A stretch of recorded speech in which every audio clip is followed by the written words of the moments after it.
I grew up and my dad was a partner and ran a small fast food restaurant. And so I got interested in that industry, went to hotel and restaurant school in college, and started a hotel company in my mid-20s with my brother. And we were building that business, and we were both raising our families in the area in Connecticut, small town, Easton. And my older son, Brian, who was just entering high school, started to have issues with originally alcohol. And it grew more severe when he was in high school. And it led to us, his mother and I, working with him to go to a treatment program. Over 8 years, he went to 8 different treatment programs from like age 17 to 25. And he was starting to do really well. In fact, when he was 25, he reached 1 year of sobriety for the first time and was starting to do well. And then I got a call one evening, 5 weeks after his 1 year sobriety, telling me that my son had just died. He was 25 years old and he hadn't used a substance in 13 months. So it obviously doesn't get any worse for a father.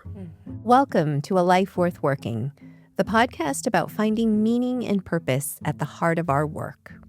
I'm Dana Allen Walsh, a pastor and executive coach who walks with people through life's deepest questions. And I'm Michelle Weiss, a writer and thinker on the future of education and work. Together, we're exploring the soul of work, how our struggles, longings, and hopes shape the lives we're building. Thanks so much for joining us. As always, we love hearing your comments, questions, and thoughts. So please know you can email us at any time at hello@alifeworthworking.com. Please make sure you subscribe to our show, give it all the stars, and share it with your friends and loved ones who may be searching for more meaning in their work lives. In this episode, we chat with Gary Mendell, the founder and chairman of Shatterproof, a national organization dedicated to ending addiction and the stigma surrounding it. Gary, real quick, just so that our listeners fully understand, when you described your son meeting his 1 year mark and then 5 weeks later getting the call, what had actually happened? Do you know? Well, yes. What I learned afterward was that in the 6 months, a couple things happened. Number one, in the treatment program prior to the outpatient program he was currently in, he was prescribed for the first time Suboxone, which is a medication that treats those addicted to opioids. It was the first time it was even mentioned to us. We didn't even know about it. And he did wonderful. It was the best he'd ever done. It was like the old Brian again, out there smiling, helping people. And then when he was released from that program, he went to an outpatient program, and they immediately said that we don't believe in this medication, and they got him off it fairly quickly. And he seemed to be doing okay after he was off it. But what I didn't know, and I found out after he died, that in the outpatient program, when he was talking to different therapists, he was talking suicidal thoughts. And he wanted to stay on the medication, and he was taken off it. And suicidal thoughts, because that's what happens sometimes when you come off that medication. But also, what he wrote about in his suicide note was the treatment programs not understanding what he needed. And then what I found out was the day before he died, he had an appointment with his therapist, and they said, "We're releasing you. We can't help you anymore." And then they called a woman that he was dating and said, "You should stay away from Brian. He's dangerous." And the next day he took his life. Oh my gosh. And then I found out that the reason that they let him go was they didn't want any of their patients to be there with suicidal thoughts. It could be a bad reputation for the program. Instead of calling us up and say, your son has some mental health issues, let's get him to a different treatment program that can treat him for mental health, they just released him. Wow. I'm so sorry. Found that out after he died. I ended up suing the treatment program, and they settled because they were wrong. Mm-hmm. They were wrong. And they did it to another patient, and that patient also died. I mean, he wrote about in his suicide note that the treatment program was programs that he had been to over the years were not listening to him to what he needed. The one program that he'd been to, that 7th program where they prescribed a Suboxone, he actually called me at the end of the 30 days and said, Dad, can I stay an extra 30 days? They understand me. They're asking him about my anxiety and other mental health issues. They're not just treating me for addiction. The program before, he called me one day and he was I said, how was your day? He said, Dad, they had me scrubbing toilets to build my energy or something, or for me to understand what it's like to do hard work. He was scrubbing toilets with a toothbrush. That same treatment program, I asked them, are you treating him for his anxiety? No, Mr. Mendell, we're not treating him for anxiety. He's got to stop using drugs, and then he'll be treated for anxiety. Whereas that 7th program put it all together. They were treating him for everything, including the medication.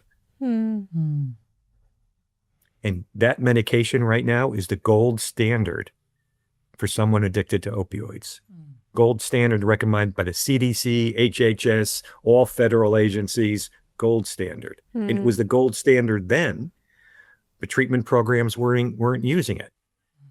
And I'll tell you today, only less than half of the treatment programs in the country use it.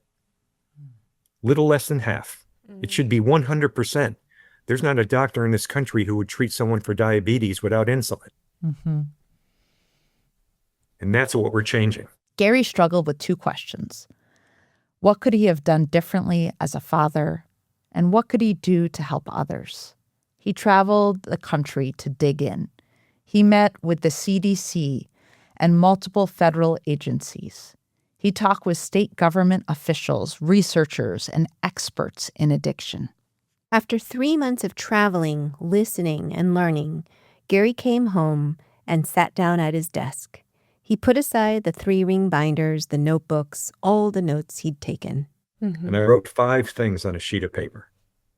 Number 1, big. And what I meant by that was, this is the largest cause of death between 18 and 45-year-olds in this country. Alcohol and drug use. Number 1 cause of death. 1/4 of our American families, someone in their family has a substance use disorder. Mother, father, son, or daughter. Big.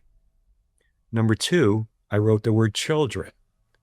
And what I meant by that was, I learned reading research reports that literally 8 out of 10, not 100%, but 8 out of 10 of those with a substance use disorder developed the disease before their 18th birthday, when their brains were still developing. And we as a society were just letting it happen. Number 3, I wrote the word tragic. And by that I meant not that my son had died. That's not what I was thinking of when I wrote that word. What I was thinking of is I learned that our federal government had provided approximately $20 billion in the 2 decades before my son's death to researchers all across the country. And those researchers had successfully used that funding and created wonderful bodies of knowledge. Knowledge that had proven through randomly controlled trials without any doubt, if our families, our healthcare system, and our communities did certain things, 20 to 40% less of our teenagers would use substances and develop this disease. 20 to 40% less. And a second body of knowledge that had proven, again, without any doubt, if our healthcare system followed certain protocols, proven through science, those with this disease would recover and do well in life, comparable at success rates comparable to any other chronic illness, such as heart disease, diabetes. But I wrote the word tragic because all this stuff was buried in medical journals and not being implemented. Mm-hmm. Information I didn't know as a father, and information the treatment programs I was sending my son to weren't using. And then I asked myself, why? How could this be? And the answer popped out. There was American Cancer Society, American Heart Association, Susan Komen, Autism Speaks. For every major disease in this country, there was one national, well-funded nonprofit leading the fight to protect their families, our families, from their respective disease. And no such organization existed for addiction on any scale and scope comparable to those. And I asked myself, how could this be? And then I wrote the word stigma. I could have walked into any restaurant in America in 2012 and said, I have a charity for addiction. Would you donate $1? People would have looked at me like I had 6 heads. Are you kidding me? A charity for addiction? Just throw them in jail. But Gary could see how this could change. A vision started to emerge of uniting millions of Americans within one national organization and empowering them to create change like has been done for other diseases. With that vision, he left his business. I spent 1.5 years developing a business plan before we launched, working with a lot of the people that I'd met for that 3 months when I was traveling, and developed a business plan. Studied other nonprofits. How do they bring in their funding? How do they make the greatest impact? Brought in my business career with the way to run this like a business. He formed Shatterproof with 3 criteria. Number 1, everything that we do will be based on science. Number 2, everything we do is not only helping people today, but we're catalyzing partnerships to change the system for generations. And number 3, run this like a business with KPIs, goals, everything set on return on investment in a business. Here, it's return on investment for impact. Shatterproof has become a national force for change. With 46 state and federal laws passed, their work centers on 3 priorities: transforming treatment so it's affordable and accessible, ending shame and stigma, and empowering families through education and prevention. They've studied major social movements to design strategies that work. Today, they're rolling out programs in 5 states and offering Atlas, an online tool that helps people quickly find evidence-based treatment programs near their homes through a simple 10-question assessment. Behind all of Shatterproof's success is Gary's son, Brian. Through tears, Gary reflects on his own regrets. I will never blame myself for not trying hard enough. I couldn't have tried any harder, but I made mistakes that I now know of. All his friends told me, Brian loved you. You were his favorite person. And Brian and I were always, I love you, we loved each other greatly, got along beautifully. But I never said, this must be hard for you. Every time he would relapse, I would say, it's okay. No problem. Let's get you into another treatment program. Maybe you learn something from the last one that will help you in this new one.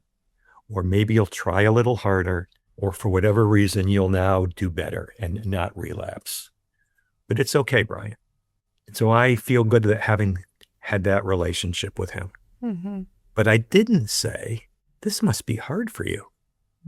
If he had cancer and he was in bed getting treated for cancer and all his friends were going off to college and getting jobs, everyone would have said to him, this must be hard for you. We're so proud of you for trying so hard to fight off this disease. I didn't say that. And I feel horrible. This is Gary's calling. When I had those 5 things on a sheet of paper, I was sitting at a chair in my office, and I looked at those 5 things on a sheet of paper. And at that moment, I just happened to look up, and on the wall was the last picture of my son Brian alive. He was on the street helping someone, and I snapped the picture 5 weeks before he died. I'm not that religious, but just as that just happened to me just now, I remember it like it was a minute ago. I got goosebumps. And I said, Gary, you're going to go do this. You're going to create the national nonprofit in this country that will create generational impact, change the way that our society will prevent, treat, provide recovery support for those with this disease without any shame or stigma. This can be done. He feels Brian's presence in every success story. 10 months ago, I walked off the stage after making a presentation, and a woman comes up to me and hugs me and cries. And she said, Gary, your program, Locator for Treatment Programs, saved my son's life. He's alive because of you and your work. Powerful. And that just means so much. Of course, Gary misses his son every day. But through Shatterproof, he's built what didn't exist for Brian, a national evidence-based stigma-busting movement to save other families. Gary, it's powerful to hear you recognize that those struggling with addiction often have the added layer of shame and judgment as they're attempting to fight to be whole and to find healing and hope moving forward. Yeah.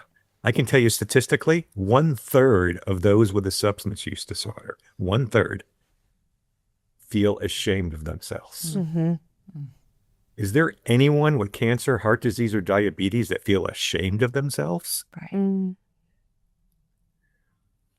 Can you share maybe a little bit about what Shatterproof does? And because I know that you really thought very carefully about sort of how you intervene in various layers and even in policy as well and advocacy. So could you just kind of walk us through that? When we started with policy, because the beauty of policy, if you change a law, it's there. Unless someone changes it back, it's there forever. You've changed the system. So we started out with policy, and if you like more, I can give you the type of policies, but we started out with that. And once we got our feet off the ground and we started getting laws passed in states that were undoubtedly saving people's lives, and I can show an investor or a donor, and I can go to sleep at night knowing we're using donor money to have real sustainable impact, then we moved into where we are today. And where we are today is 3 segments of work. Number 1, transforming the treatment system in the United States. Number 2, ending shame and stigma. Number 3, educating and empowering families, including prevention. And then those are the 3 main categories of work. And they're all supported by, we have the leading public policy team in the country. We've gotten 46 laws passed in 24 states, 5 federal bills. We're making enormous impact in policy, and policies related to those 3 categories. So let's talk about transforming addiction treatment. There's 2 things needed to be changed, 2 statistics. Only about 1 in 5 people with this disease, about 20%, get any treatment at all. 1 in 5, 20%. Compare that to any other chronic illness, which is 65 to 70%. When you look at heart disease, diabetes, etc., only 1 in 5. And then, even worse, the 1 in 5 who do get treated, only 1 in 5 of those are getting treated with protocols that are based on research, compared to 100% for the other diseases. Yes, there's doctors better or worse than others, but if you could treat it for diabetes, heart disease, cancer, anything, 100% are following the research. Mm-hmm. This disease, it's about 20%. So 20% times 20%, that's 4% with this disease. They're getting evidence-based treatment. Mm-hmm. So that's the North Star. So how do we change that? We change it by, number one, getting more people to go to treatment. How do we do that? We make sure that payment models are in parity with other disease states, which the law requires, but let's make sure it's implemented so people can afford to go to treatment. That it's reimbursed for the same way that someone with a broken arm gets reimbursed for their disease, number one. Number two, create information for people so they know where to go. Right now, it's everybody calling their neighbor. Have you ever heard of a treatment program? Number three, provide that information readily accessible to people so they know how to access it and where to go. Number four, reduce shame and stigma so people are not ashamed to go. How do you do that part? Mm-hmm. Shame and stigma. Mm-hmm. So let's move into that second category. How do we end shame and stigma? I approached McKinsey and Company as a partner. Mm-hmm. They did all their work pro bono. Mm. And for a year and a half, we studied 11 social movements, 100 published research articles on how those movements were effective, had 50 interviews with each one with a different expert who went through those 11 social movements, and put together a business plan on how to do this for addiction. And through that research, we determined several key ingredients. Number one, using stories of those who had a substance use disorder and normalizing it. Mm-hmm. Mm-hmm. Hi, I'm John Doe. I work at Walmart. I've been promoted 5 times in the last 10 years. I'm now store manager. My life is wonderful. I'm married. I have 3 kids. I have barbecues on the weekends for my neighbors. And I'm addicted to heroin. Mm-hmm. But I've been successfully treated. I haven't used a substance in 12 years. And my life is wonderful. And yes, you could be my neighbor, my friend, my coworker. Mm-hmm. And then you serve those stories to people in that same income class and that same geographic area. Mm. So it feels they can relate to it. Mm-hmm. And then you create stories of people working on Wall Street, and you create stories of people who are farmers. You create people of all demographics, all socioeconomic classes, all races, and you serve like stories to like people. Mm-hmm. And that has been proven to work. And right now we are doing that in 5 states, funded by state governments. Mm. And we just signed a contract 3 months ago in North Carolina, which became our 5th state. And we're implementing it there. And we're in 4 other states. So that is one piece. With McKinsey, we identified 6 segments of society. Number 1, the public/communities. Number 2, the healthcare system. Number 3, corporate companies, employers. Number 5, the criminal justice system. Number 6 is government.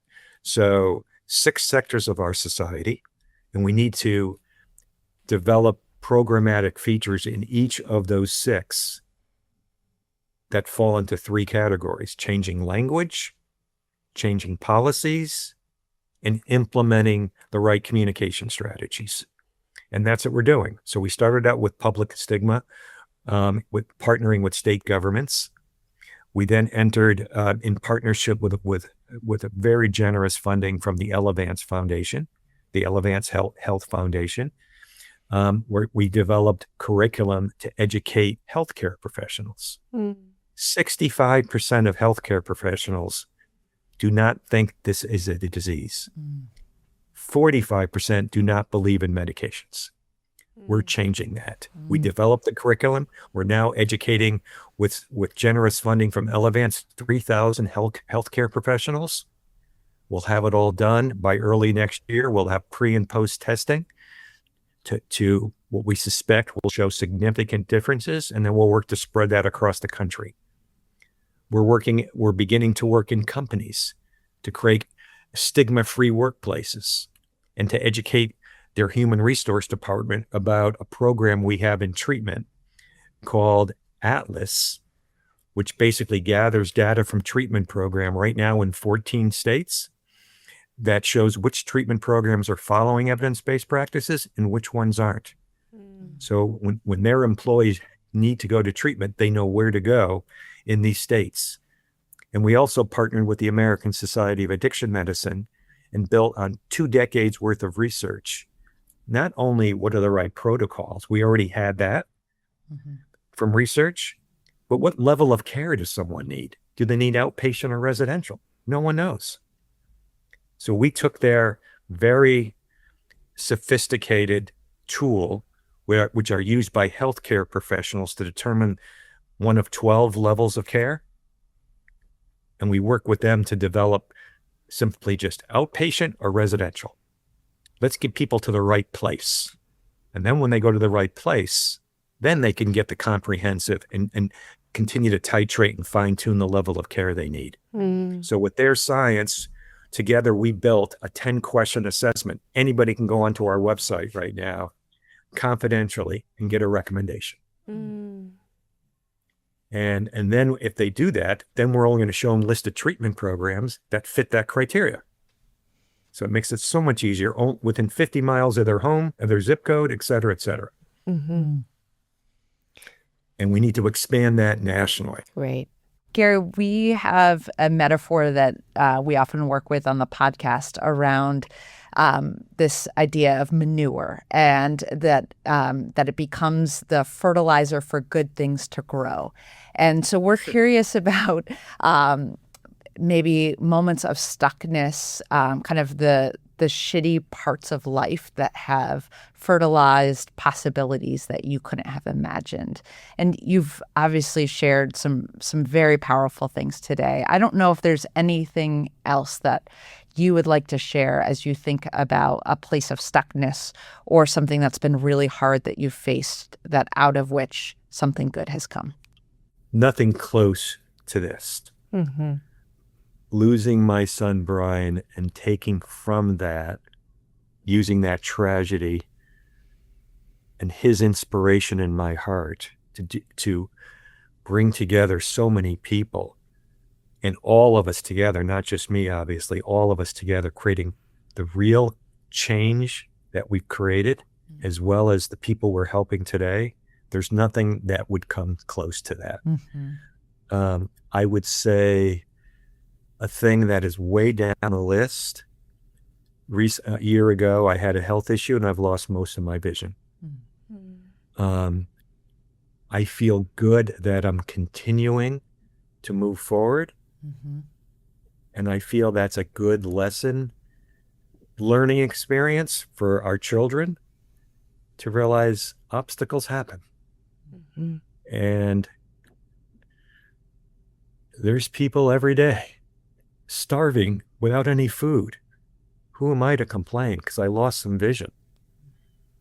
On the other hand, my wife will tell me when I tell her how guilty I feel if I feel any issue with losing some vision or losing my son when billions of people are starving.